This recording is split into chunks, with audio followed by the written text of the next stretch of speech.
Have you ever felt rejected by the one person you loved most in the world? The one person who you thought would always stand by you? For Amelia, that moment came in the most painful way possible. Her own son asked her not to attend his wedding. What could have possibly driven him to humiliate her like that? And why did it feel like her entire life was unraveling in that one instant? Stay tuned as we dive deep into a mother's heartache and the journey to reclaim her strength. Don't forget to subscribe and let me know where you're watching from in the comments. I never expected this, not in a million years. I always thought that no matter what happened in my life, my son Jack would always be there for me. I raised him with love, with care, with everything I had. He was my pride, my joy. But when he called me that morning, asking me to stay away from his wedding, it shattered me. It was as if everything I had built up in my heart came crashing down in a single, cruel moment. "Mom, I need you to stay away from the wedding," Jack said. His voice was so cold, so detached. It felt like a slap in the face. My mind couldn't process what I was hearing. I asked him, "Why, Jack? What's going on?" But he was insistent, his words sharp and rehearsed. "It's better this way. It'll be too embarrassing for everyone, for Camille, for her family, for the guests." His words stung like 1,000 knives, each one deeper than the last. My chest tightened, and I could barely breathe. How could he do this to me? I thought back to all the years I spent making sacrifices for him, supporting him through every challenge. When he was a child, I put my own dreams aside to make sure he had the best. And now, after everything, he was telling me that I wasn't welcome at his wedding, not even for him. I tried to reason with him, tried to ask why, but all I got in return was silence and indifference. My own son, the one I had raised and loved unconditionally, had pushed me aside for reasons I didn't understand. I hung up the phone, my hands shaking. My thoughts were swirling, but all I could focus on was the suffocating weight of rejection. I felt invisible, unimportant. It was as though everything I had ever been to him, the nurturing mother, the supportive figure, had meant nothing. I didn't matter. And in a way, I wasn't surprised. Jack had always been distant in recent years, ever since he started dating Camille, the woman he was now marrying. She was everything I was not, beautiful, successful, and from a wealthy family. And now I realized, Jack wanted nothing to do with the mother who had raised him in a modest home, with love but little else. The tears that had threatened to fall since that morning finally spilled over, soaking my cheeks. I felt alone, more alone than I had ever felt in my entire life. I walked through the house, each step echoing in the empty space. George, my husband, was sitting in the living room, reading the newspaper. When I told him what Jack had said, his reaction was underwhelming. "It's just a wedding, Amelia. Don't make a big deal out of it," he muttered, barely looking up from the paper. His indifference only added to the pain. It felt like he didn't care. It felt like he never really cared about me. Maybe he never had. I sat down beside him, staring at the wall, trying to make sense of everything. The rejection from Jack, the indifference from George. It was all too much. I had spent so many years giving everything to my family, to them, and yet here I was, discarded, forgotten. Jack had chosen Camille and her world over me, and George, well, George was always too absorbed in his own world to notice the cracks in ours. I felt a wave of anger, mixed with sadness. My heart ached for the son who didn't want me in his life, and for the husband who had never truly been there for me. I tried to gather myself, to regain some semblance of control, but the truth was, I couldn't. I was drowning in the pain of it all. How could I just move on from this? How could I face Jack again after the way he treated me? How could I look at George without seeing all the years of emotional neglect? The weight of it all was too much to carry alone. I was about to leave the room, to escape the oppressive silence of the house, when my phone rang again. It was Jack. This time, his voice was shaky, panicked, as if he'd been crying. "Mom," he said. His words rushed. "I don't know what to do. She didn't show up. Camille didn't show up at the wedding." I froze. My heart skipped a beat. What was happening? Why would Camille leave him at the altar? It didn't make sense. Hadn't everything been perfect? Was this the culmination of everything I had feared, everything I had been pushed aside for? "Jack, what do you mean? Why didn't she come?" I asked, my voice trembling with concern, but also with an unexpected feeling of relief, As much as I had been hurt, part of me couldn't help but wonder if Jack was finally feeling the weight of what he had done. "I don't know," Jack replied, his voice breaking. "She left. She's gone. She said it was all too much, that she couldn't go through with it. Mom, she left me." I didn't know what to say. A part of me felt for him. I wanted to console him, to tell him that it would be okay, that I would always be there. But another part of me, the part that had been hurt so deeply, felt a strange sense of vindication. Jack had rejected me, cast me aside, and now the life he had built on lies and appearances was falling apart. The perfect world he had tried to create was crumbling. For a long moment, there was silence on the other end of the phone. I didn't know what to say. What could I say? My son was suffering, but he had caused so much pain for me. I didn't know where to go from here. As I sat there, the phone still pressed to my ear, I realized that the wedding wasn't the end of the story. It was just the beginning. Jack needed me now, in a way that he never had before. But could I really be there for him? After everything he'd done? My heart was heavy with uncertainty, but one thing was clear. I had to find out the truth. What had happened to Camille?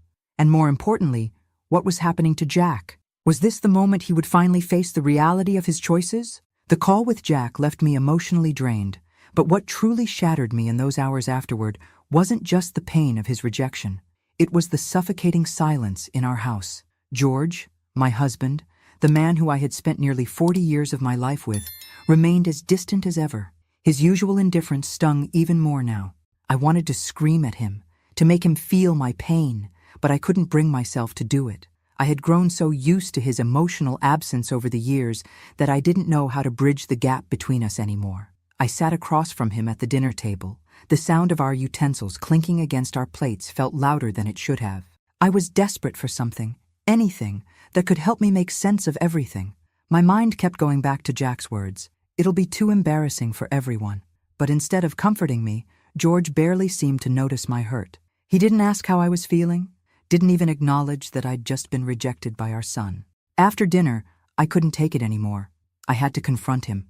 "George," I began, my voice shaking, "what happened to us?" The question hung in the air like a challenge. George, as expected, didn't meet my eyes right away. He didn't even seem to hear me, lost in his own world. But I wasn't going to let it go. Not this time. He sighed, leaning back in his chair, looking at the ceiling as if the answer to my question was written there. "You're not the only one hurting, Amelia," he finally said, his tone as cold as ever. "You think I haven't noticed how things have been between us?" I could feel my chest tightening. "What do you mean by that?" I asked, desperate to understand. "You've always been so wrapped up in Jack and his needs, and I've been alone, Amelia. All these years, I've been alone," he said, his voice quieter now, as if revealing something he'd never said before. For a moment, I just stared at him. I couldn't believe what I was hearing.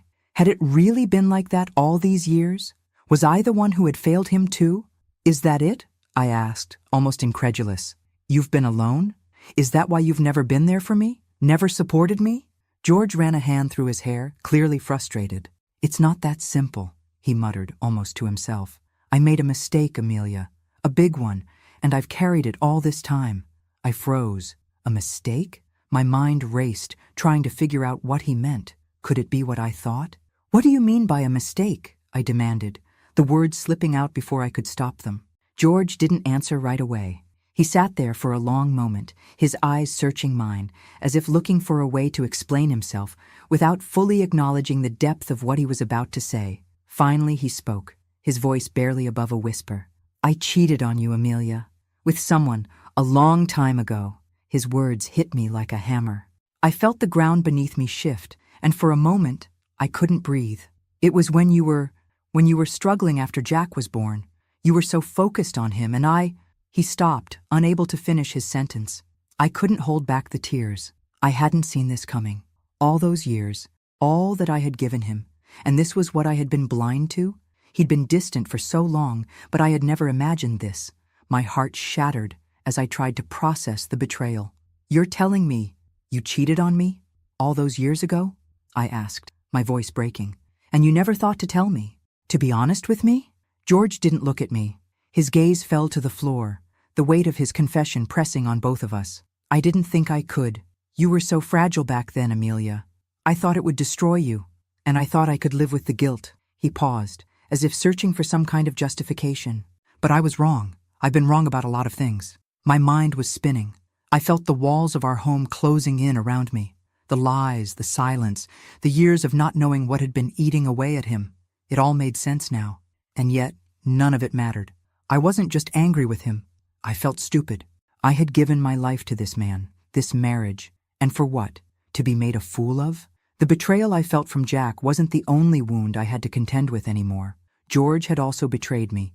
He had been emotionally absent for years, not just physically distant, but emotionally checked out. He had allowed me to carry the weight of our family's issues on my own, while he dealt with his own guilt in secret. His apology meant nothing to me now.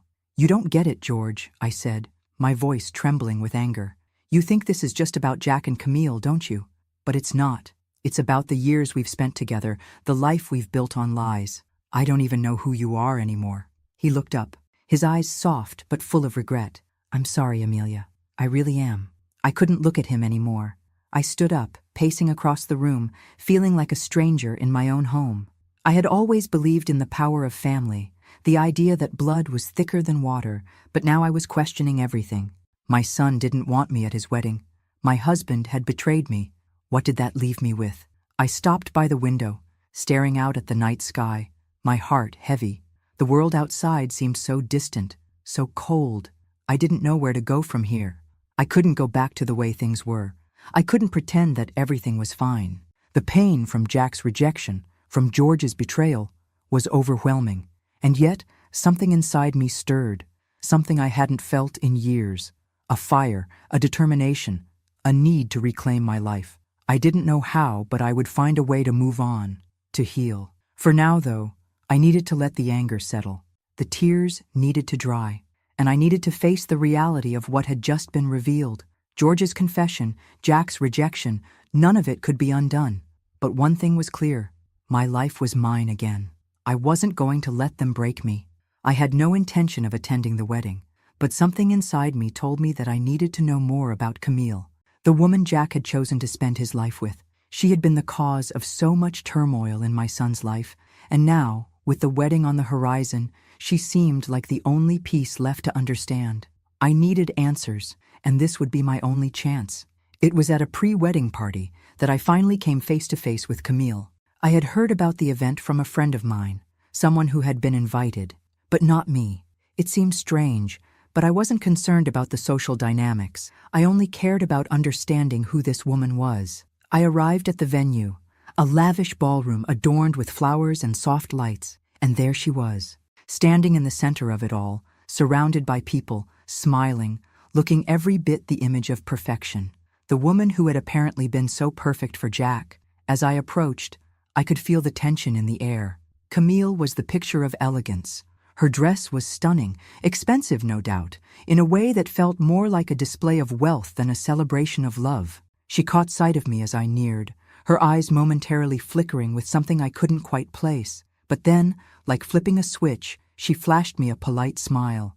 "Amelia, right?" she asked, her voice soft, almost too sweet. "It's so nice to finally meet you." I nodded, barely able to mask my discomfort. The woman before me was the one who had pushed my son to the edge, the one who had rejected me as if I were nothing more than an inconvenience. But I kept my emotions in check. This wasn't about me. Not anymore. "It's nice to meet you too, Camille," I replied, forcing a smile of my own. "I wanted to have a chance to talk to you. If that's all right." Camille's smile widened slightly, but I noticed the tension in her posture. She didn't seem entirely at ease. "Of course, I'm happy to chat. Come on, let's grab a drink." We moved to the side of the room, where a small bar was set up. As she poured us both a glass of champagne, I observed her closely. She was beautiful, no question, but there was something about her that felt off, something I couldn't quite place. Maybe it was the way she carried herself, the way her perfection seemed manufactured, not natural. We took a seat at a nearby table, and the conversation started off light. She spoke about the wedding preparations, about Jack, about the future. But as the words left her lips, I couldn't shake the feeling that it was all rehearsed. She seemed to be saying the right things, but I could sense the underlying unease. "So, "How are you feeling about the wedding?" I asked, trying to sound casual. Her eyes flickered for a brief second before she responded. "I'm excited, of course. It's a big day, for Jack, for me, for everyone." She paused, glancing at me as if weighing her words. "But, you know, it's not always as easy as it looks." I frowned slightly, sensing that there was more to her statement. "What do you mean?" I asked, my voice steady but curious. Camille sighed, setting her drink down. Her posture slumped just a little, and for a moment she seemed vulnerable, human. "It's just that, being with Jack, well, it's been complicated," she admitted, her voice lower now. "I love him. I really do. But sometimes I feel like I'm living a life that isn't really mine. There are so many expectations, so many people judging us. I never thought that loving someone would come with so many rules." The vulnerability in her voice caught me off guard. Here I had expected to hear the usual rehearsed lines of a woman who had everything under control. Instead, she was revealing something I hadn't anticipated. There was fear behind her words, an insecurity that she hadn't shown anyone before. "What kind of expectations?" I asked gently, leaning in slightly. She glanced around the room, making sure no one was paying attention to us, before leaning in closer. "It's about who I'm supposed to be, the perfect daughter-in-law, the perfect wife, the perfect everything. But people don't realize the pressure it puts on you. Jack's family, well, they come from money, from a world that I don't belong to. And the truth is, I've always felt like I have to hide where I come from, my roots, my background. It's like it's not good enough for them." I was shocked by her honesty. I had assumed that Camille was just a cold woman trying to take my son from me, but here she was, revealing her own insecurities. She wasn't just someone who had rejected me. She was someone who, in her own way, felt rejected by the world around her. It wasn't just Jack who had tried to bury his past. Camille was doing the same.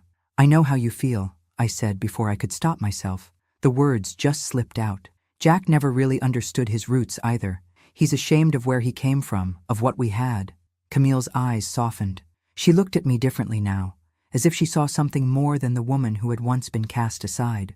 "I don't think it's about being ashamed," she said quietly. It's about fitting in, about trying to live up to this image that's been created for us. And it's exhausting." I swallowed hard. Her words hit me like a ton of bricks. I hadn't expected this kind of vulnerability from her. I thought I was the only one who had been affected by Jack's need to hide his origins, but now I understood. Camille wasn't just the villain in this story. She was as much a victim of societal pressure as he was. And for the first time, I realized that I wasn't just angry at her for taking my son. I was angry at the world that had forced them both to carry these heavy burdens. "I don't want to make this harder than it already is," I said, my voice softer now. "But I just need you to understand. Jack doesn't need to hide where he came from. None of us do." She looked at me for a long time, her eyes searching mine. Finally, she nodded. "I understand, and I'm sorry if I've made things difficult for you." We sat in silence for a moment, the weight of the conversation hanging between us. It wasn't a resolution, not exactly, but it was something. For the first time, I didn't see Camille as the woman who had taken my son away from me. I saw her as someone just as trapped by the world's expectations as I had been. But even with this understanding, I couldn't help but wonder, was this the beginning of something new? Or was it just another part of the game, another layer of deceit? I didn't know. But one thing was clear. I had to be careful. Because like Camille, Jack, and myself, the truth was a fragile thing. And sometimes, once the truth is uncovered, there's no going back. The days following the pre-wedding party seemed to drag on, and I found myself trapped in a sea of reflections. What was happening to Jack? What had caused my son to make such painful decisions, to distance himself from everything that was real, including me? The sting of rejection was still fresh, but something inside me told me there was more to discover. I needed to understand what had driven him to change so drastically, what had led him to hide his roots and push away the life he had always known. It was during a quiet afternoon, when my mind was wandering, that I decided to dig deeper. I needed to understand what was really going on in Jack's life. The superficial conversations no longer gave me answers. I needed to go beyond, to dig through the layers of lies he had built until I could understand why he had distanced himself from all the people who loved him. The house was silent as I sifted through old photo albums, memories from a past that now felt as distant as a dream. I opened one of the albums and stared at pictures of Jack as a child, his first steps, his first birthday, his high school graduation. I could see the joy in his eyes, the innocence, the boy who once looked up at me with admiration. Where had that boy gone? When did he start to wear a mask, pretending to be someone he wasn't? As I flipped through the pages, something caught my eye. It was a picture of Jack and me taken the day he graduated high school. He was standing next to me, but he looked different in that picture. Distant, almost as if he were standing apart from me. It hit me then. All this time, I had thought Jack was simply becoming an adult, gaining independence. But what if he wasn't just growing up? What if he was running away from something? What if he had been hiding something from me all these years? My hands trembled as I continued looking through the photos, and the pieces began to fit together. Jack's behavior over the years, his increasing distance from me, the way he would avoid talking about his childhood, his discomfort when people from our past would visit, had all been signs I had ignored, signs that I had brushed off as him just growing up or wanting privacy. But the truth was, Jack had always been hiding his humble beginnings, ashamed of where he came from. I sat down heavily on the couch, the weight of the realization sinking in. How had I missed this? How could my own son feel so ashamed of his roots, the very things that made him who he was, and what had driven him to such extremes? I remembered the times when I would stay up late, working extra hours to make sure Jack had the best. I sacrificed my own happiness, my own dreams, so that he could attend the best schools, so that he could have opportunities I never had. I poured everything I had into giving him a life that would be better than mine. But in the end, it seemed that none of it was enough. Why had Jack chosen to live a life of lies? Why had he distanced himself from the people who loved him most, from the woman who had given everything for him? It made no sense to me. He had been loved. He had been supported. He had been given everything he needed to succeed. So why was he hiding from that truth? Why was he ashamed of his past, ashamed of his mother, the very person who had fought so hard to give him the life he had now? I couldn't answer those questions. I didn't know why Jack had made these choices, but I knew one thing for certain. He was afraid. He was afraid of being good enough for the world he was trying to fit into. I realized then that Jack's need to prove himself to society, to Camille, was driving him to make decisions that hurt those closest to him. The more I thought about it, the more my resentment grew. How could he not see the sacrifices I had made for him? How could he throw away everything we had, everything we were, just to fit into a mold that wasn't even his own? It was as if all the love and effort I had poured into him had been meaningless in the face of his desire to belong to a world that wasn't his. As the anger started to settle in, I began to hatch a plan, a quiet, calculated plan. If Jack wanted to live in a world of lies, then he would have to face the consequences of his choices. I wasn't going to let him continue down this path without understanding what it would cost him. I had spent my whole life building up my family, my son, and all he had done was tear it down for the sake of appearances. Well, now it was my turn. I would make sure Jack understood the impact of his choices. I would make him face the truth, whether he liked it or not. But for now, I had to wait. The time would come when Jack would finally see that the truth always comes out, and when it did, he would have no one to blame but himself. I wasn't going to make it easy for him. He had rejected me, but he had also rejected the truth, and it was time for him to face that truth head on.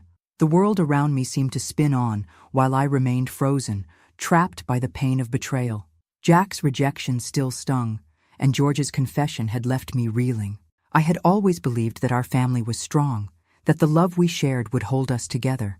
But now, it felt like everything I had known, everything I had worked for, was slipping through my fingers. I began to feel more isolated than I ever had before. The silence in the house was unbearable, and I found myself avoiding George whenever I could. He had apologized, yes, but the wound he had caused was too deep to heal with a few words. His betrayal had shaken me, but it wasn't just his fault. I had allowed myself to live in the shadows, to become so consumed by my roles as a wife and mother that I lost sight of who I was. But now, for the first time in years, I felt a stirring inside of me, a quiet whisper telling me that I needed to reclaim my life, to find a new purpose. It was a terrifying thought to face the possibility of living for myself after so many years of living for others, but it was also a liberating one. I wasn't sure where to begin, but I knew I had to start somewhere. I decided to pick up the things I had once loved, things that had been pushed aside in the chaos of family life. I dusted off my old art supplies and set up an easel by the window. I hadn't painted in years, but as I dipped the brush into the vibrant colors, I felt a sense of peace wash over me. Painting had always been an escape, a way to express the feelings I couldn't put into words. And now, with all the turmoil inside me, I needed it more than ever. The strokes of color on the canvas seemed to release something inside me, a tension I hadn't realized I'd been holding. Each stroke was like a step toward rediscovering the woman I had once been, the woman who had dreams of her own, the woman who had passions beyond her family.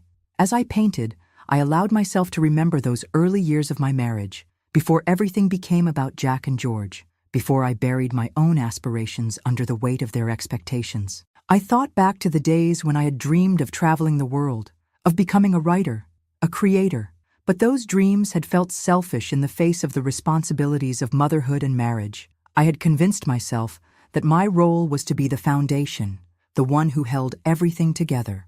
But in doing so, I had lost myself. And now, here I was, at a crossroads, trying to figure out how to rediscover my own worth. It wasn't easy. The voice of doubt crept in, whispering that I was too old, that it was too late to chase those dreams now. But I refused to listen. For once, I was doing something for me. I wasn't just painting for therapy, I was painting for my future. I was reawakening a part of myself that I had buried for so long, and I felt a spark of hope for the first time in years. Along with painting, I returned to reading. Books had always been a refuge for me, a way to escape into other worlds. I hadn't realized how much I had missed it until I opened a book and found myself lost in the pages once again. Reading was more than just a hobby. It was a reminder that I still had interests outside of being a wife and a mother. I still had a mind, a heart, a soul. I wasn't just a caretaker. I was a person with thoughts, dreams, and desires. One evening, as I sat with a book in my lap, the reality of it all hit me. I had spent so much of my life living for others that I had forgotten how to live for myself. It wasn't just Jack's rejection that had pushed me to this point. It was the years of putting my needs last. It was the years of self-sacrifice without recognition, of feeling invisible in my own life. But now, for the first time, I could see the woman I had been before, the woman who had hopes, who had passions, who had a future. This was my journey now, my path to rediscovery. It wasn't going to be easy. There were still moments when I felt the sting of betrayal from Jack, from George, but those moments were becoming less frequent. With each brush stroke, each page I turned, I felt a sense of healing, of reclaiming the parts of myself that had been lost. I started to plan a project for myself, a small one at first, something I could pour my heart into, something that would be mine and mine alone. I began to write again, something I hadn't done in years. I didn't know what I would write about, but the act of putting pen to paper felt like a small revolution. My life was no longer defined by the roles I had played for others. I was no longer just a mother, a wife. I was Amelia. I was reclaiming my own identity, my own worth. And as I continued on this path, I began to feel something else. Peace. I didn't need Jack's approval. I didn't need George's validation. I didn't need anyone to tell me that I mattered. I knew now that I mattered to myself. And that was enough. For the first time in years, I felt a glimmer of hope for the future. I had no idea where this journey would take me, but I knew it was the beginning of something new. I wasn't finished yet. I wasn't done living. The phone call from Jack had left me confused, hurt, and strangely distant. I hadn't expected him to reach out after everything that had happened, but when he did, his voice, broken and shaky, spoke volumes. "Mom," he had said, "I don't know what to do. I'm so lost. I've been so wrong about everything." It was the first time he'd ever admitted to feeling this way. Up until then, Jack had always worn the mask of confidence, the armor of someone who had it all figured out. But this call, this raw admission, made me realize that the son I thought I knew was someone I had yet to understand. He was unraveling, and he didn't know how to stop. The next few weeks were a blur. Jack had started seeing a therapist, something I had suggested after our last heated conversation. I didn't know what kind of breakthrough he expected to have, but it was a step. It was a step I hadn't been able to take with him before. He was seeking help. For the first time, I saw a glimmer of self-awareness in my son that had always been absent. Jack's therapy sessions seemed to open up a floodgate of emotions that had been buried for years. He'd been living a lie for so long, pretending to be someone he wasn't, to fit into a mold that wasn't his. His childhood, his roots, everything he once was, had been hidden away. But now, in the sterile, neutral space of his therapist's office, he was confronting his past. It was messy, it was painful, but it was necessary. He needed to face what he had been running from for so long. A week later, Jack asked to meet with me. He'd been making strides in therapy, but he knew he couldn't truly heal unless he faced me, his mother, the person he had hurt the most. I agreed to meet him, though a part of me feared what might come out of this confrontation. Would it bring healing, or would it only bring more pain? We met at a small cafe, one that was far from our usual haunts. The quiet ambiance and the smell of freshly brewed coffee didn't calm my nerves. I could tell by the way Jack was sitting, hunched over his cup, that he was nervous. His usual air of confidence was gone, replaced by something raw, vulnerability. "Mom," Jack began, his voice uncharacteristically soft. "I don't know where to begin. I've been lying to you, to myself, to everyone." He paused, taking a deep breath. "I've spent my entire life hiding who I am, hiding where I come from, hiding from you." I stayed quiet, letting him speak. I didn't want to interrupt, even though my heart was racing. I wasn't sure if this was an apology or just a confession. "You always gave everything for me, everything for—" "Mom," Jack continued, his eyes not meeting mine. "But I pushed you away. I pushed you away because I was ashamed. Ashamed of our life. Ashamed of where we came from. I thought if I could be someone else, someone better, someone who belonged in the world Camille and her family live in, I could finally be good enough. Good enough for them. Good enough for society." His words hit me like a ton of bricks. Jack had never admitted his shame before. All these years, I had seen his behavior as arrogance, as him trying to prove that he was better than he was. But now, I understood. It wasn't arrogance. It was fear. Fear of not being good enough. Fear of not being able to fit in. And he had built a life based on that fear. "I didn't understand," he continued, his voice breaking slightly. "I didn't understand how much I was hurting you. I thought I could just leave all that behind. The past, the memories of our life. But the truth is, I've been suffocating. Mom, I've been suffocating under the weight of all these lies." I felt a mix of emotions rise in me. There was hurt. Yes, so much hurt. But there was something else. Something I hadn't expected. Understanding.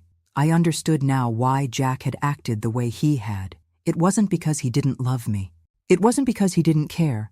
It was because he didn't believe in himself. He didn't think he was worthy of the love I had given him. As he spoke, I saw him for what he was. A lost young man, trying to make his way in a world that didn't see him for who he truly was. He had tried so hard to fit in with people who couldn't see the worth in him. And all the while, he had pushed away the people who loved him most. "I'm sorry," Jack whispered, his voice filled with regret. "I've hurt you so much, and I don't know how to fix it. I don't know how to make it right." I reached across the table and placed my hand on his. "Jack, I don't know if you can fix it all," I said, my voice soft but firm. "But I know that the only way to move forward is to be honest. With yourself, with me, with everyone who loves you. You can't keep running from who you are.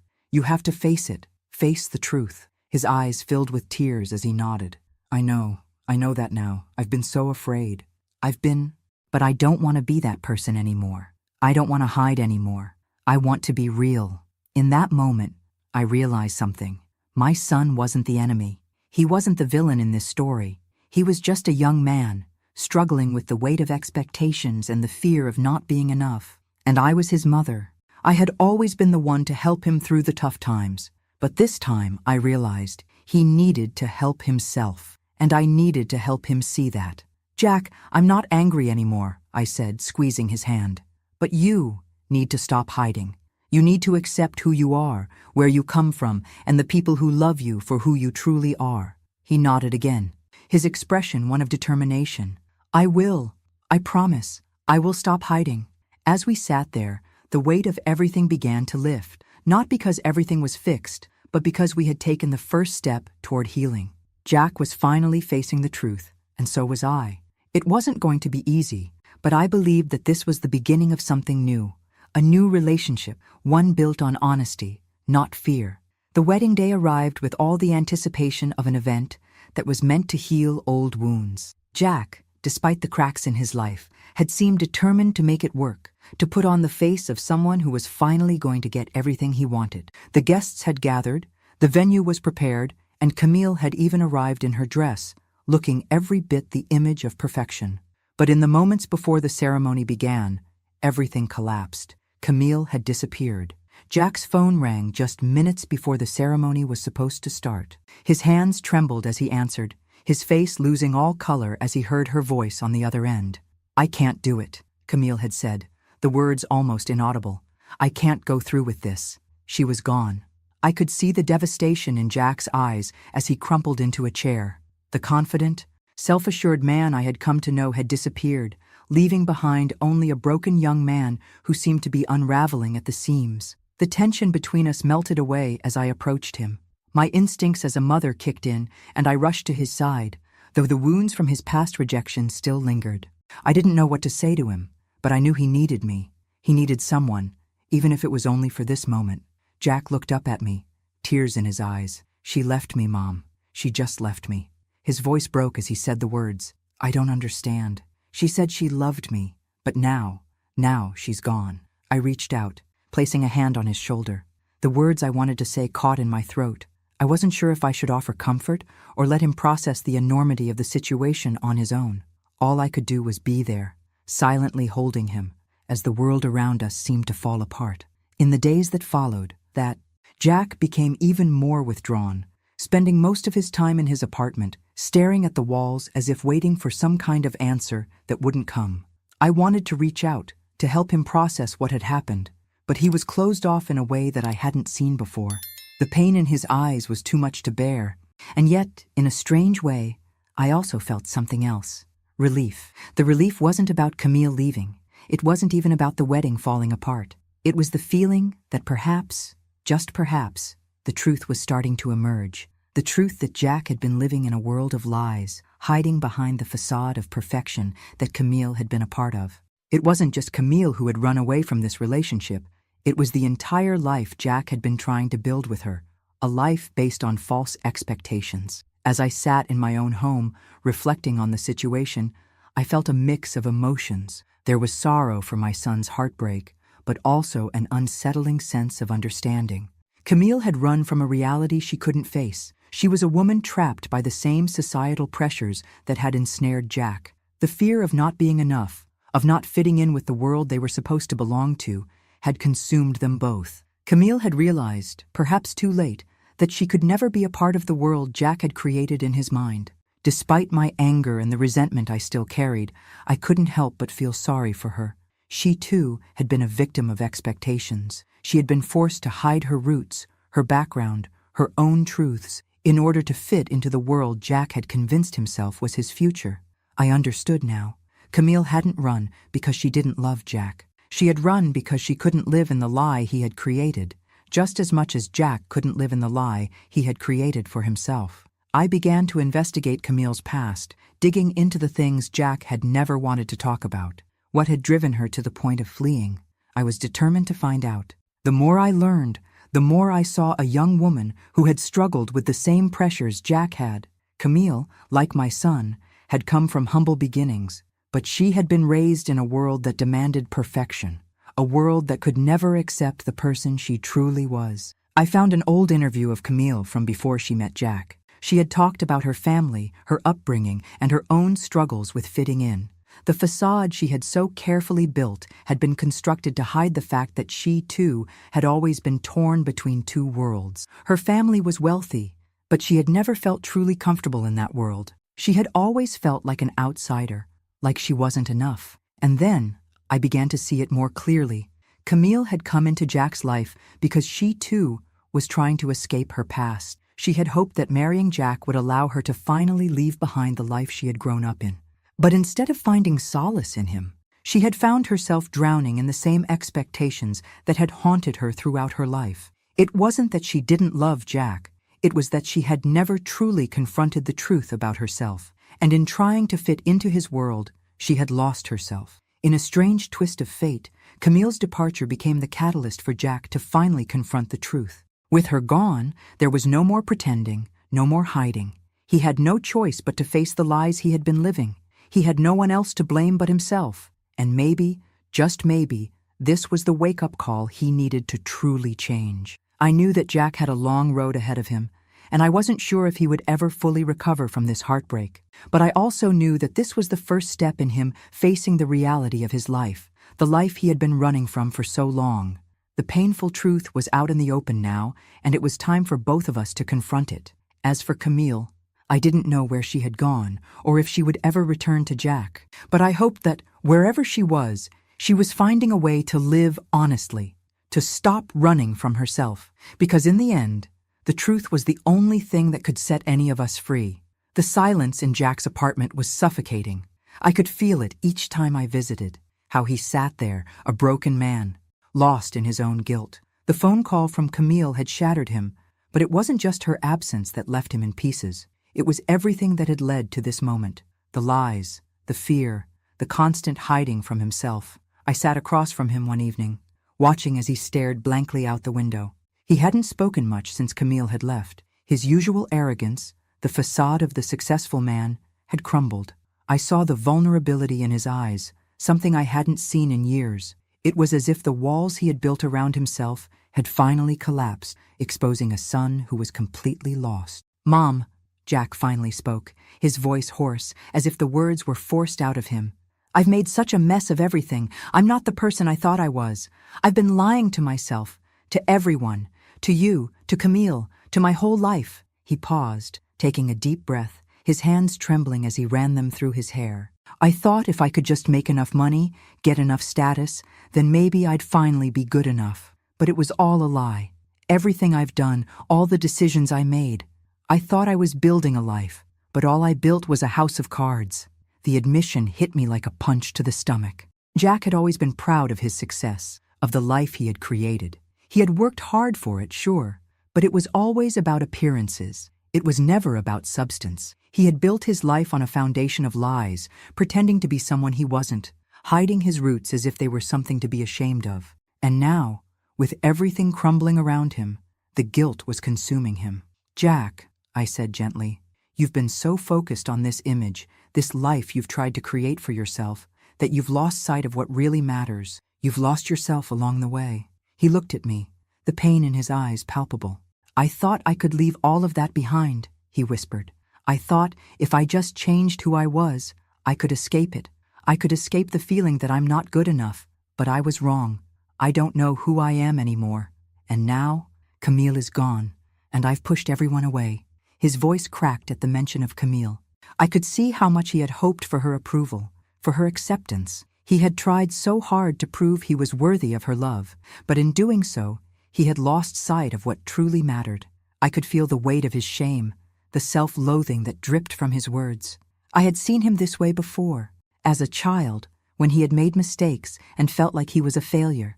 But this time, it was different. This wasn't just a mistake. This was a lifetime of self-deception. "I'm so sorry, Mom," Jack continued, his voice breaking. "I've wasted so much of my life trying to be someone I'm not, and now I don't even know where to start to fix it. I've hurt you. I've hurt myself. I've hurt everyone who's ever loved me." I reached across the table, placing my hand over his. "Jack, you can't keep running from this. You can't keep hiding from the truth. The truth is, you don't have to be perfect. You don't have to live up to anyone's expectations. Not mine, not Camille's, not society's. You just need to be you, and you need to accept who you are, where you come from." He looked at me, his eyes full of doubt. "But how do I do that? How do I face all of this? I'm so ashamed. I don't know if I can ever make up for everything I've done." "You don't have to make up for everything," I said softly. "You just have to start being honest, start living authentically. You've spent so much of your life running from the truth, hiding from your past, but it's time to face it. It's time to accept who you are and who you were." Jack fell silent, his gaze dropping to the table. I could see the weight of his internal battle, the conflict between wanting to change and feeling trapped in the life he had created. It wasn't going to be easy for him. It wasn't going to be easy for either of us. But I knew that in order for him to heal, he had to face his past. "I don't want to keep living in this lie," Jack said finally, his voice barely above a whisper. "I don't want to pretend anymore. I don't want to be ashamed of who I am. I've been so afraid that I'd never be enough." I could feel the shift in him, the beginning of a change. It wasn't much yet, but it was there. The fear that had held him captive for so long was starting to loosen its grip. He wasn't running anymore. For the first time, Jack was ready to face the truth, even if it meant confronting the parts of himself that he had longed to hide. "Jack," I said, my voice filled with compassion, "you are enough. You've always been enough. But you have to let go of this idea that you need to be someone else. You've spent your whole life trying to fit into a mold that wasn't meant for you. It's time to break free of that. It's time to live for yourself." Jack nodded, though I could see the fear still in his eyes. It was a long road ahead, and the path to healing wouldn't be easy, but I could see that he was finally willing to take the first step. For the first time in a long time, I believed that he could change, that we could rebuild our relationship. It wasn't going to happen overnight. It wouldn't be easy. But this was the beginning of a new chapter for both of us, a chapter where Jack could stop hiding from his past and start living in the truth. My curiosity about Camille grew with each passing day. What had truly driven her to leave Jack at the altar? Was she really just running away from her own feelings? Or was there something deeper, something I hadn't seen before? As a mother, I understood Jack's pain, but Camille was still a mystery to me. She had been the one who seemingly rejected everything about him, who had demanded that he hide his past. But in the silence of her absence, I began to question whether she too had been a victim of the same forces that had shaped Jack. One afternoon, I received an unexpected call from Camille. Her voice was soft, almost hesitant, as she asked if we could meet. I was hesitant at first. After all, she was the one who had rejected my son. But something in her tone told me this wasn't just another attempt at making amends for the mess she had caused. She sounded vulnerable, like someone who had been carrying a heavy burden for far too long. We met at a quiet cafe, the kind of place where secrets could be shared in whispers, away from prying eyes. Camille arrived, her posture stiff, as if bracing herself for something. She was still beautiful, but there was a sadness in her eyes that hadn't been there before. She sat down across from me, her fingers nervously twisting the napkin in front of her. "I didn't know who else to talk to," Camille began, her voice barely above a whisper. "I've made so many mistakes, and I don't know how to fix any of them." She paused, looking at me as though weighing her next words. "I owe you an explanation. I owe Jack an explanation." I listened, not interrupting, sensing that she had been carrying this weight for far longer than I realized. "I thought I could escape," she continued, her eyes welling up with tears. "I thought that if I just pretended to be someone I wasn't, if I could just fit into this world that everyone expected of me, Jack's world, the high society world, I would finally feel like I mattered. But the truth is, I've always felt like an outsider. I've always felt like I was pretending." Her words hit me harder than I expected. In that moment, I saw Camille not as the woman who had tried to take my son away, but as a woman who had been fighting her own internal battle, one that she had never been able to win. "I come from nothing," she admitted, her voice trembling.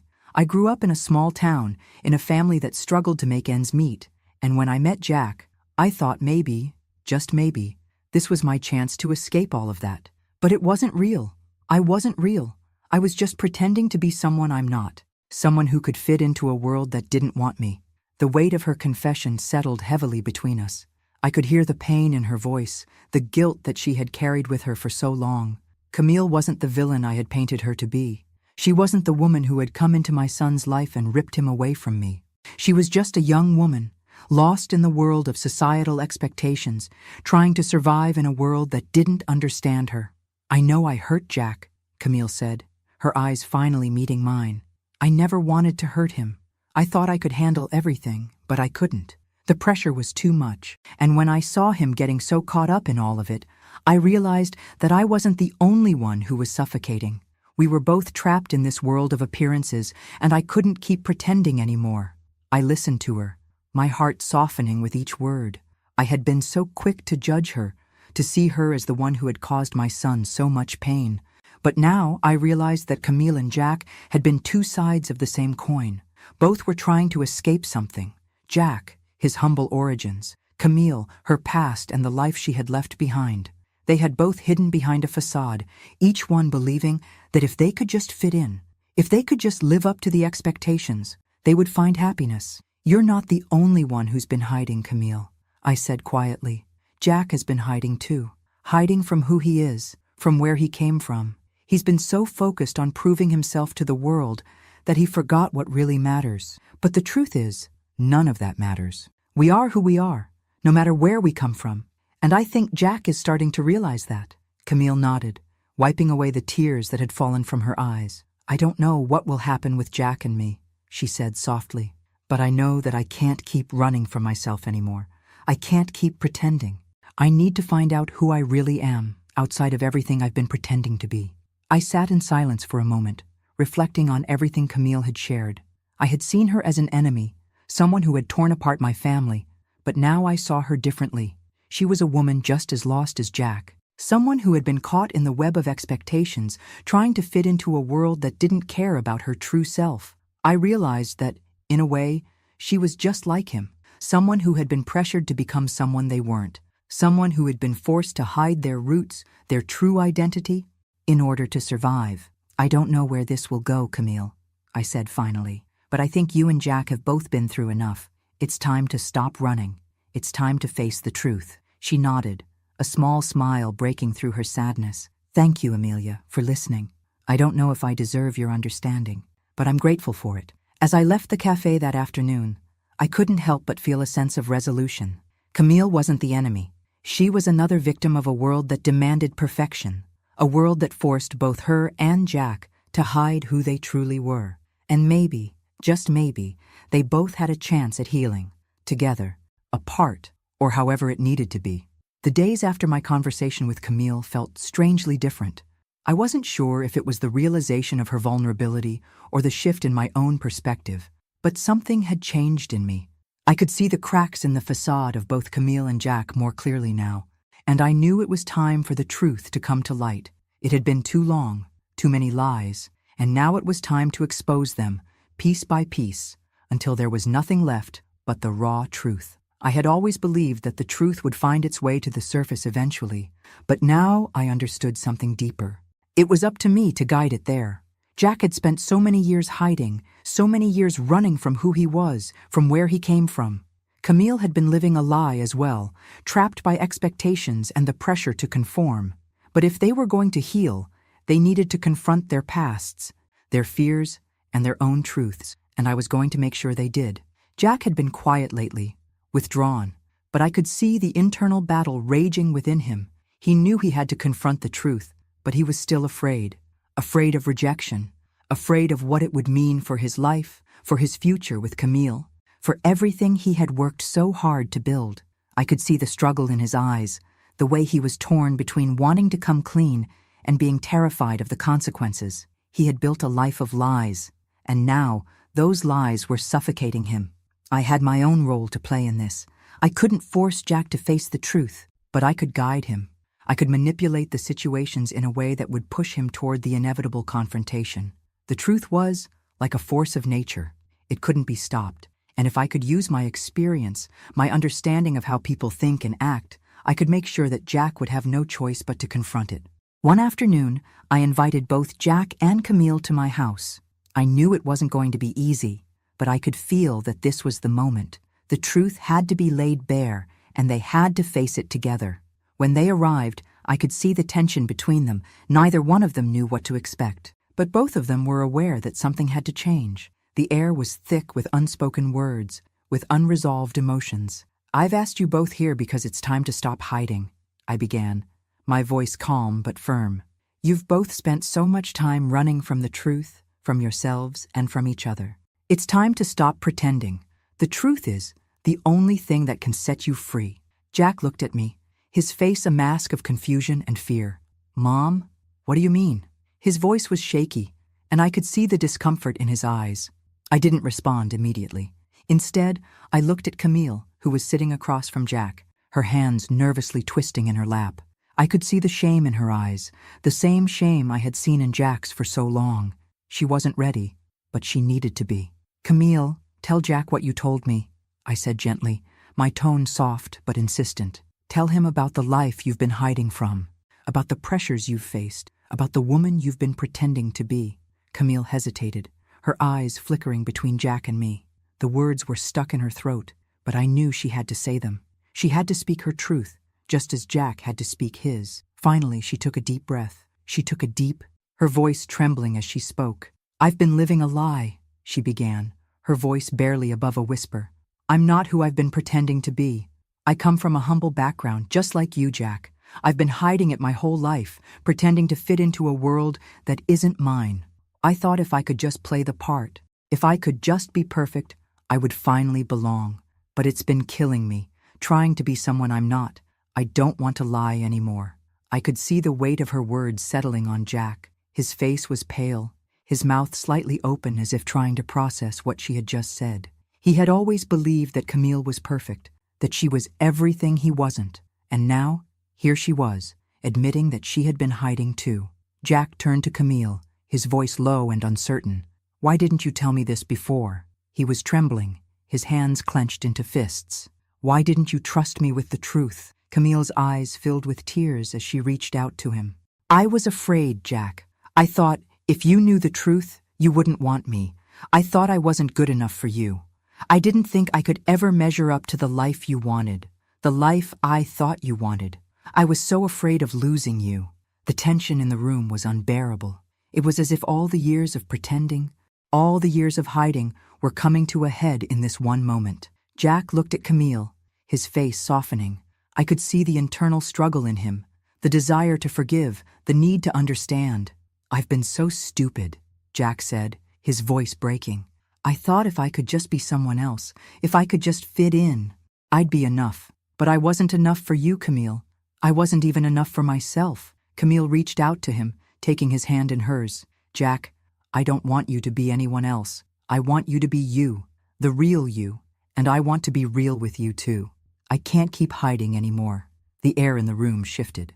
The truth was finally out, and it was raw and painful, but it was freeing. Jack and Camille were no longer hiding from each other. They were no longer hiding from themselves. And for the first time in a long time, I saw something in my son's eyes that I hadn't seen in years. Hope. It wasn't going to be easy, and there would be more challenges ahead, but they were taking the first step toward healing, toward living their lives without the masks. "You can't keep running from who you are," I said softly.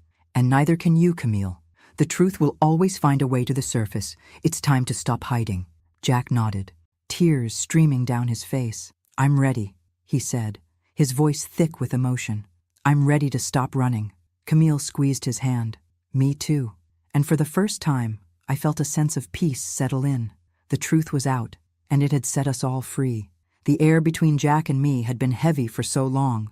Every word we exchanged, every glance, felt like it was filled with unspoken truths and unresolved pain. But today, there would be no more avoidance. Today, I would confront him. The time for silence was over. Jack sat across from me, his hands trembling, his eyes not quite meeting mine. I could see the fear in his expression, the same fear that had always kept him from being honest with me. For so long, I had let him hide behind excuses and lies, but no more. It was time for him to face the consequences of his actions. "Jack," I began, my voice steady but filled with a quiet intensity. "You've spent so many years living in lies, hiding from the truth. You've convinced yourself that you could run from your past, from who you really are, but you can't. The truth doesn't go away, Jack. It catches up to you." He winced at the words, his eyes now locked onto mine. I saw the pain in his gaze, but I wasn't going to back down. He needed to hear this. "You've hurt me, Jack," I continued, my voice calm but firm. "You rejected me. You chose to believe that your worth was tied to something else, something superficial. You let your fear of being rejected keep you from loving the people who truly cared about you." He shifted in his seat, his face flushed with shame. "I never meant to hurt you, Mom," he said, his voice barely above a whisper. "I know you didn't, Jack," I replied softly. "But that doesn't change the fact that you did. You kept your distance from me, from the truth, and from everything that mattered. And now, you have to face it. You have to own up to the person you've been, to the lies you've told, to the way you've hurt the people who loved you. Tears welled up in his eyes as the weight of my words hit him. He didn't say anything at first, just sat there struggling to find the words. And then, slowly, almost as if it was the hardest thing he had ever done, he spoke. "I'm sorry," he said, his voice breaking. "I know I've been a coward. I've been hiding and I've hurt you. I've hurt myself. I don't know how to fix it all, but I want to start. I want to be the person you always believed I could be." The sincerity in his words was raw, and for the first time in so long, I saw a glimpse of the son I once knew. The man who had been too afraid to be himself, too afraid of rejection, was finally confronting his truth. And in that moment, I felt the weight of the years of hurt start to lift. The forgiveness didn't come instantly, but it was beginning to flow, slow and steady, like a stream cutting through rock. We still had a long road ahead, but for the first time, I knew we could walk it together. The road to healing had been long and painful, but in the quiet aftermath of Jack's apology, I found something I hadn't expected: peace. For years, I had carried the weight of regret, shame, and resentment. I had allowed the mistakes of others to define me, to overshadow the woman I truly was. But now, with the truth laid bare and the burden of our past finally lifted, I could breathe again. Jack and I had finally started to rebuild our relationship piece by piece. It wasn't perfect, but it was real. We were both learning to live without the walls we had built around ourselves. I had forgiven him, and in doing so, I had also forgiven myself. I had spent so much of my life trying to be everything to everyone, wife, mother, caretaker, that I had lost sight of who I was, but no more. With each passing day, I began to rediscover the woman I had forgotten, the woman who had dreams, who had a voice, who had a life of her own before the roles of wife and mother consumed her. I started to take time for myself again, doing the things I had once loved, painting, reading, and even traveling. There was a world out there I had ignored for far too long, and I was determined to explore it.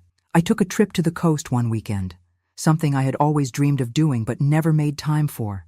As I stood on the beach, the wind in my hair and the sound of the waves crashing against the shore, I felt a sense of freedom wash over me. It was as if all the years of carrying others' burdens, of living for everyone but myself, had melted away. For the first time in years, I felt like I was truly living, not for anyone else, but for me. I also started a new project, one I had been too afraid to pursue for years. I wrote a book. It wasn't a grand bestseller, nor was it even a work of great literary accomplishment, but it was mine. It was my story, my voice. Writing had always been a passion of mine, but it was something I had pushed aside for too long.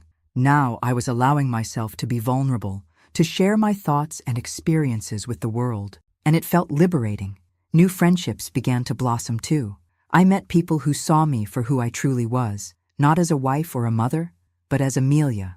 I no longer felt like I had to hide behind a role or a label.